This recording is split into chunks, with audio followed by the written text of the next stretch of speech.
बिस्मिल्लाहिर्रहमानिर्रहीम। अस्सलामुअलैकुम।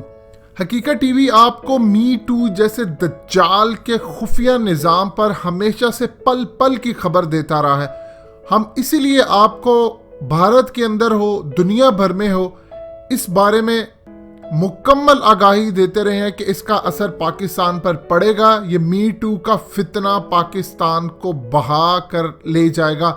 मजीद डिस्कस करने से पहले इस वीडियो को लाइक करें, हकीकत टीवी को सब्सक्राइब करें और बेल आइकन पर जरूर क्लिक करें। यह मी टू का फितना पूरी दुनिया को बहाकर ले जाएगा।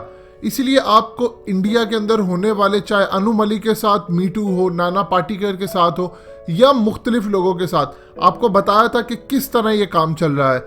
अब मी टू का फितना कानून पाकिस्तान पहुंच गया है। सिंध असेंबली से मी टू के हक में कानून बनने जा रहा है, यानी दज्जाली कानून पाकिस्तान में आ चुका है। सिंध असेंबली में ये पास होने जा रहा है। अब तबाही होने जा रही है। देखिए ये कानून क्या होगा। जिसका दिल करेगा वो दूसरे पर बगैर सबूत के इल्जाम लगाएगी, लड़की ब्लैकमेल करेगी और खेल खत्म। कानून कौन बनाने जा रहा है? वो सिंध असेंबली जो हर वक्त औरत शराब के नशे में, करप्शन में डूबे रहते हैं। ये कानून क्या होगा? इसके बाद किसी ने किसी को घूरा तो वो भी जेल जाएगा और साथ नौकरी से हाथ भी धोएगा। ये बात की बात है कि उस पर साबित होता है या नहीं होता। अगर हकीकत टीवी को इस बात का पता है और आपको भी बताया है कि जरदारी के जेल जाने के बाद आधी से ज्यादा सिंध असेंबली ने जेल जाना है या गवर्नर राज लगना है, सिंध असेंबली ने टूटना है या फिर यहाँ पर तब्दीली आएगी, तो क्या बैरूनी खुफिया एजेंसी और खुफिया तंजीमों को ये बात नहीं पता? सबको पता है। ये लोग चाहते हैं कि वहाँ कानून पास कर ले, क्योंकि खैबर पख्तूनख्वा में तो इमरान खान की 2/3 से ज़्यादा अक्सरियत है। पंजाब में भी पीटीआई की हुकूमत है, बलूचिस्तान में भी पीटीआई की मखलूत हुकूमत है। रही बात सिंध की, तो वहाँ कानून पास कर रहे हैं कि किसी वक्त भी जरदारी गिरफ्तार हो सकता है। उसके बाद सिंध असेंबली का क्या बनेगा कोई नहीं जानता। आप जानते हैं कि भारत के अंदर जिसने मी टू कैंपेन शुरू की थी, तनुश्री दत्ता, वो हीरोइन जिसने नाना पाटेकर पर इल्ज़ाम लगाया और ये तूफान बदतमीज़ी शुरू हुआ भारत में, और उसके बाद अब ये होता होता पाकिस्तान आ गया। वो इल्ज़ाम सच साबित कर ही नहीं पाई। 12 साल पहले का जो इल्ज़ाम था, उसके बाद उसके पास कोई सबूत ही नहीं था। उसको कई नोटिस गए। अब वो वापस अमेरिका जाकर शिफ्ट हो रही है। इल्यूमिनाटी शैतानी तंजीम ने जो काम इससे लेना था वो ले लिया है। वो ये कुछ साबित ना कर पाई, लेकिन भारत के अंदर अब कानून मुकम्मल तैयार है बनने को और खेल खत्म होने जा रहा है। यानी अब भारत के अंदर तो नस्लों की तबाही है। नाना पाटेकर ने इसको नोटिस भेजा है, मगर भारत की अदालतें मुकम्मल तौर पर कंट्रोल में है इस वक्त इन तंजीमों के। आप यहाँ से अंदाजा कर ले कि कई लाख करोड़ रुपए का करप्शन का केस आया है अनिल अंबानी और मोदी का राफेल जहाज की डील में। ये इतना बड़ा स्कैंडल है कि भारत की तारीख में कम ही इसकी मिसाल मिलती है। चूंकि भारत की अदालतें इंसाफ नहीं करती, मोदी को क्लीन चिट मिल गई है। यकीन करें, अल्लाह का जितना शुक्र अदा करें हम लोग उतना कम है कि पाकिस्तान की अदालतें बहुत ज्यादा बेहतर है।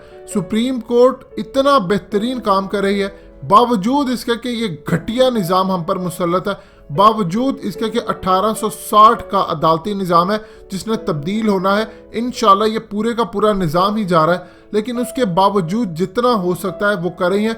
भारत के अंदर तो पाकिस्तान की अदालतों के मुकाबले में 1% भी बेहतरी की उम्मीद नहीं है, ना गुंजाइश नहीं है। सिंध असेंबली में पहले भी कई घटिया कानून पास हो चुके हैं। अब ये कानून लाया जा रहा है। ये कानून पास करने के लिए 2/3 अक्सरियत की जरूरत होगी। पीटीआई की मदद के बगैर ये कानून पास नहीं हो सकता।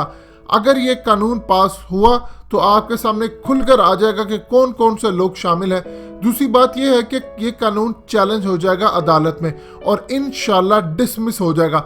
लेकिन आप लोगों ने, हम लोगों ने पहले ही आवाज उठानी है, कोशिश करनी है कि एक कानून बने ही ना, क्योंकि मीडिया पर इसको हरासमेंट का कानून कहकर मुखातिब किया जाएगा। अभी तक तो मीडिया पर कोई ऐसी बात नहीं है, लेकिन अगर कोई बात होगी तो फिर भी इसको सिर्फ हरासमेंट का नाम दिया जाएगा, यानी बहुत अच्छा बनाकर पेश किया जाएगा।